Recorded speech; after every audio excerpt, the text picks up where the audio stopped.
Vamos lá para a capital federal para saber do Márcio Rocha. O Márcio tem vários temas. Ele vai falar sobre o encontro do Lira com o ministro Lewandowski e o Arthur Lira com o Lewandowski e o Márcio também nessa mesma entrada, que vai falar conosco agora, ele aproveita para falar um pouquinho sobre a votação que está ocorrendo lá no Supremo Tribunal Federal que diz respeito ao foro privilegiado. Fala, Márcio. Bom dia, boa tarde para você. Boa tarde, Ronald. Boa tarde, Zaidan. Boa tarde a todo mundo que nos acompanha. O presidente da Câmara, o Arthur Lira, se encontrou com o ministro da Justiça, Ricardo Lewandowski, e disse estar preocupado com a possibilidade da prisão do deputado Chiquinho Brazão, que foi determinada pelo Supremo Tribunal Federal criar precedentes contra o Poder Legislativo. O encontro aconteceu horas após a Comissão de Constituição e Justiça da Câmara adiar a decisão sobre a manutenção da prisão do parlamentar, que, lembrando, é suspeito de ser um dos mandantes do assassinato da vereadora Marielle Franco e também do motorista Anderson Gomes. Lira teria afirmado que foi procurado por parlamentares e que eles reforçaram a insatisfação com a conduta do Supremo Tribunal Federal e da Polícia Federal. Eles alegam que no caso de Brazão não houve crime em flagrante, o que iria contra a Constituição, e temem também que operações semelhantes virem rotina. Lembrando que a Constituição permite a prisão de parlamentares em exercício somente em crimes em flagrante, e a prisão de Brazão levantou perguntas entre os deputados, principalmente porque eles questionam justamente a existência de flagrante no caso. Existe a pressão, principalmente de parlamentares da oposição ao governo do presidente Lula, para que o Congresso analise projetos que imponham limites e protejam deputados e senadores de investigações e operações também da Polícia Federal. A gente lembra que um ofício da Corte que comunica a prisão do parlamentar que foi em flagrante de delito, segundo o Supremo Tribunal Federal, por crime de obstrução de justiça em organização criminosa. É isso que o Supremo alega para manter a prisão de Chiquinho Brazão. No entanto, durante a sessão, que foi feita na Comissão de Constituição e Justiça da Câmara, na CCJ, os parlamentares que fazem parte do colegiado alegaram que tanto o relatório da Polícia Federal quanto a decisão de Alexandre de Moraes eram longos e precisam de mais tempo para análise. Além disso, lá no Supremo Tribunal Federal, um processo que trata das regras do foro privilegiado de autoridades dentro justamente do Supremo só deve ser retomado em 90 dias depois que o ministro Luiz Roberto Barroso, que é o presidente da Corte, pediu vista, ou seja, mais tempo para analisar essa ação, assim como aconteceu na CCJ, na Câmara dos Deputados, no outro poder ali do lado da Praça dos Três Poderes. O ministro Cristiano Zanin, além disso, também já seguiu o relator, o ministro Gilmar Mendes, que votou pela ampliação do alcance do chamado foro por prerrogativa de função. O Gilmar Mendes, como eu disse, é o relator dessa ação, defendeu que, ao se tratar de crimes funcionais, o foro deve ser mantido mesmo após a saída dos suspeitos do cargo, inclusive em casos de renúncia, não reeleição e cassação. E, além disso, afirmou também que, no fim do mandato, o investigado deve perder o foro se os crimes foram praticados antes de assumir o cargo ou se não tiverem relação com o exercício da função. Gilmar Mendes é relator de um processo que envolve o senador Zequinha Marinho e que o Zequinha, o senador, o parlamentar, quer que o Supremo analise uma denúncia contra ele apresentada à Justiça Federal do Distrito Federal. Ele é réu pelo crime de concussão em uma ação penal por suspeita, segundo o processo, de rachadinha, ou seja, de acordo com o processo, de acordo com a ação, servidores do gabinete teriam que devolver 5% dos salários para o PSC, que era o partido que Zequinha era afiliado. A defesa alega que o Supremo deve julgar o caso, pois que Zequinha, desde 2007, exerceu cargos com foro privilegiado, como é o caso de deputado federal, vice-governador e agora senador.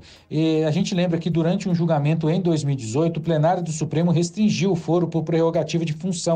Na ocasião, ficou definido que somente os crimes praticados durante o mandato e relacionados ao exercício do cargo que deveriam ser analisados pela Corte. Então, dessa maneira, todos os processos criminais de investigados nessas situações deveriam ser enviados para a primeira instância da Justiça se os ilícitos foram cometidos antes do cargo ou os que não tenham relação com a função.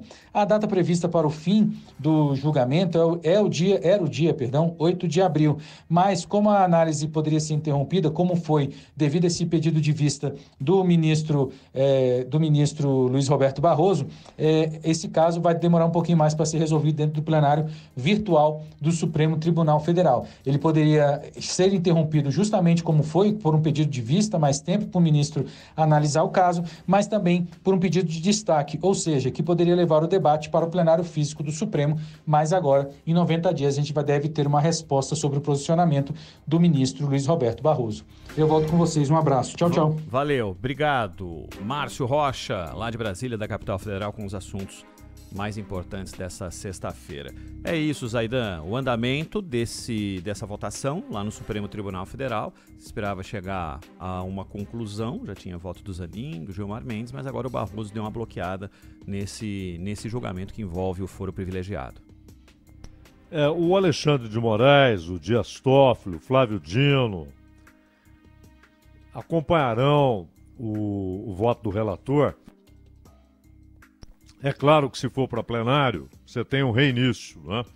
Porque aí os votos devem ser explicados, justificados, qual a base constitucional para o voto, mas o pedido do Barroso paralisa o que parece ser uma vitória da tese do relator, do Gilmar Mendes, que basicamente defende que quando se tratar de crime praticado no exercício da função, o foro deve ser mantido mesmo após aquela pessoa deixar o cargo.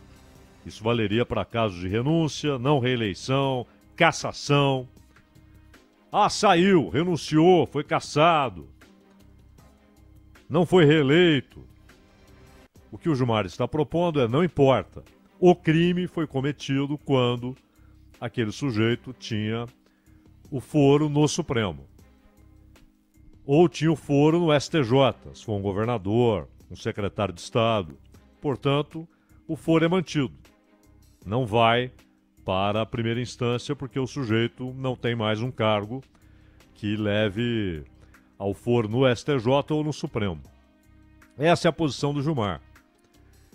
Porque o que se decidiu em 2018, basicamente, é que só poderiam ser investigados na corte crimes praticados durante o mandato. Isso não muda. Relacionados ao exercício do cargo, não muda. E passou a valer o entendimento de que devem ser enviados para a primeira instância todos os processos criminais que se refiram a crimes cometidos antes do cargo ou os cometidos no cargo, mas que não tenham relação com a função. Então, é um esclarecimento que se está fazendo agora. O sujeito não está mais no cargo, não importa. O crime foi cometido quando ele estava no cargo.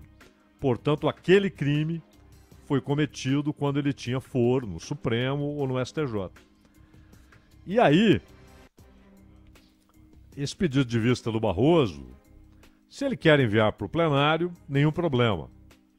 Aliás, ele, como presidente do Supremo, é quem marcaria a data para a avaliação do tema no plenário físico. Mas, sinceramente, é uma tese muito simples. Muito simples, porque a Constituição não define isso. Então, o Supremo está estabelecendo um marco jurídico. Então, a tese é muito simples. Difícil acreditar que o Barroso quer ler um pouco mais, estudar um pouco mais o assunto.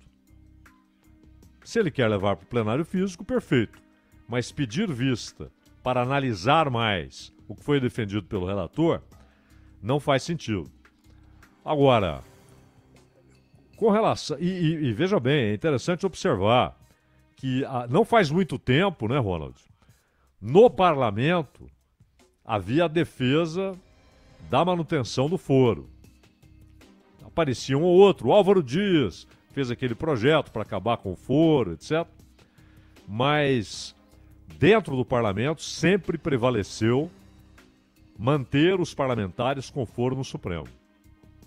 Quando a coisa muda e eles passam a se preocupar com a frequência com que parlamentares estão sendo denunciados perante o Supremo, e várias vezes a denúncia é aceita, Aí o cara pensa, pô, não tem recurso, não tem uma outra instância. Posso apresentar um embargo, mas eu não posso levar para outra instância.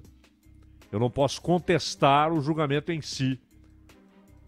Mas quando não houver unanimidade, eu posso tentar apresentar um embargo. Um adiamento, basicamente. Mas eu não entro mais no mérito da causa. E aí, eles querem levar agora para a primeira instância. Porque antes, qual era a ideia? Pô, na primeira instância, você tem lá um governador, um deputado, um senador, que pode ser perseguido por um grupo político que tem influência no juiz local. Agora, eles apostam no contrário, na influência que eles têm nas instâncias locais.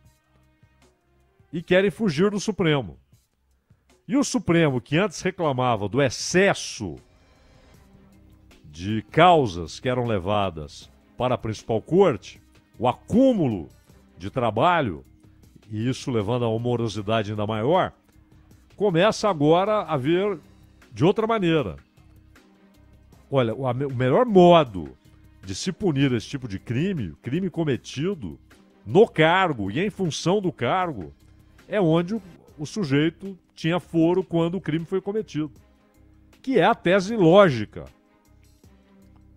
Se um presidente da República comete crime, um deputado comete crime, aí ele sai antes do julgamento, ele vai lá para a primeira instância, e aí com possibilidade infinita de recursos, recorre, você tem N brechas para recorrer, o caso demora anos e anos, como é o comum no Brasil. Então a tese do Gilmar é correta. Mas tem a ver com o Bolsonaro. Porque o Bolsonaro não está mais na presidência e não tem foro. Ele não tem cargo algum. Pode ser a consequência, mas nós estamos discutindo a tese. A tese é a única tese lógica nessa história. É essa que o Gilmar abraça agora como relator. Só para dar uma informação, Zaidan, o Alexandre de Moraes antecipou o voto dele seguindo o relator, tá? Vai fazer 5-0. Com ele, Dino e Toffoli, seguindo Zanin e todos acompanhando o Gilmar.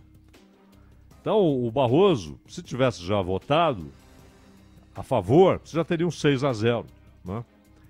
Agora, um aspecto interessante, Ronald, é essa conversa do Lira, né? Nós já tivemos legislaturas piores que esta, moralmente. Já tivemos coisa terrível, né, no parlamento, ao longo da história. Mas, do ponto de vista de preparo intelectual, essa é a pior legislatura da história.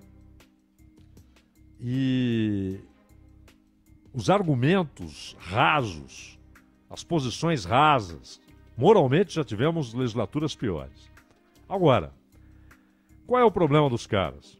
Abrir o precedente. Nós estamos falando de um assassinato duplo.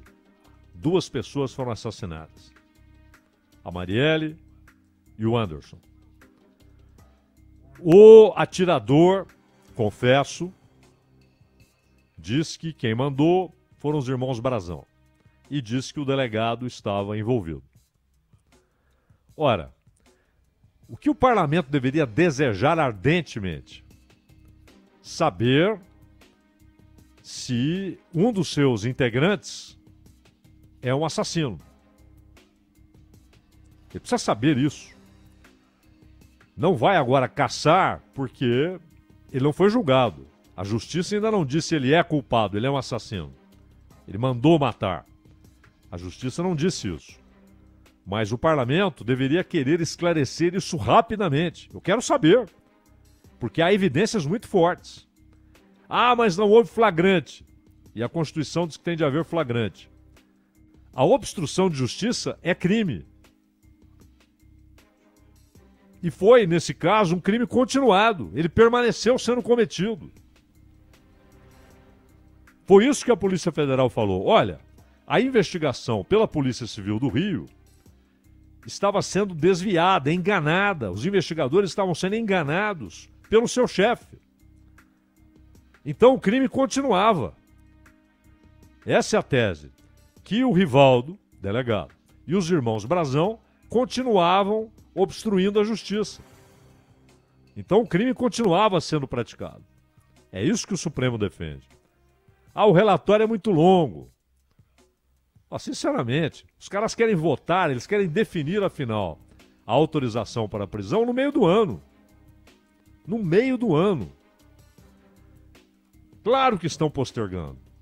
Com medo de precedente. Ninguém está falando de crime de opinião. Aí sim, aí o Congresso tem de defender o seu direito à opinião, direito consagrado na Constituição. Estamos falando de um assassinato duplo. 2 pessoas foram mortas e há um parlamentar acusado, um parlamentar federal acusado de ser o mandante. E um outro que é do Tribunal de Contas, mesmo depois de ter sido preso, acusado de corrupção, ele foi conduzido ao Tribunal de Contas do Estado do Rio de Janeiro. Tanto que agora já há um pedido para que o STJ autorize o impeachment dele no Tribunal de Contas do Estado. O Tribunal de Contas do Estado do Rio está se movendo. Tem um cara aqui acusado de ser um assassino. E o Lira está preocupado com o precedente. Ele tem a Constituição para defender a independência do parlamento em caso de qualquer acusação referente a crime de opinião. O Congresso prepara uma reação. A reação que eles querem é a polícia não poder entrar em gabinete. Ou seja, o gabinete vai virar o quê? Um esconderijo de provas? Porque ninguém pode entrar lá? É um padrão embaixada, cada gabinete é uma embaixada? Exatamente. É inviolável. Ou seja, o representado não tem nenhum desses direitos. O representante quer esse privilégio. Se ele esconder lá uma prova de um crime, ninguém pode olhar lá dentro, porque é o gabinete de um parlamentar. É indecente, né, Ronaldo? Indecente. É uma boa palavra para explicar, uma adjetivação correta.